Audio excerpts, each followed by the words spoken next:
think it's the year like 1998 when there was a big meteor shower, like Leo meteor shower. So like all over the news it's been like saying like, oh, that's the best time to see it. And then I wake up like in the middle of the night to try to see it, but that day it's so cloudy, I see nothing. So I got really disappointed. And then I think in the year 2001, I think it kind of came back again. And then there's another like, everyone been talking about that. So that day and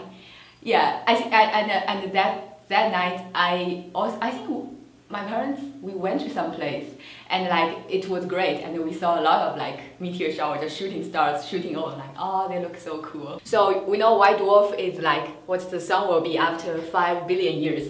So when the sun so basically, let's see, this is a white dwarf, right? We know like right now around our sun there's a lot of like asteroids or like Kuiper belt objects like around it. So in principle and by the calculations, there should be also these objects like live around the white dwarfs. And some of them might be like due to like a mutual and gravitational interaction, or like there might be a planet to perturb it. So some of them will go into the tidal radius of the white dwarf, and then they will be disrupted and like form a disk. And that's actually what we observe. So like if this is a white dwarf, then it will be a disk around it. So and the disk will produce very high infrared access, and that's basically what I studied. Good.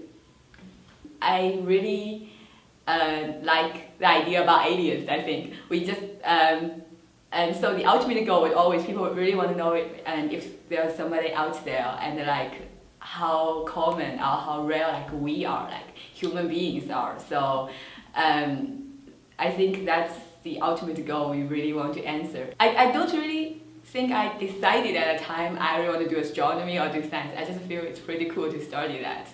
And it's been keeping me amazed all the way, so I think I find it interesting, and that's why I started it.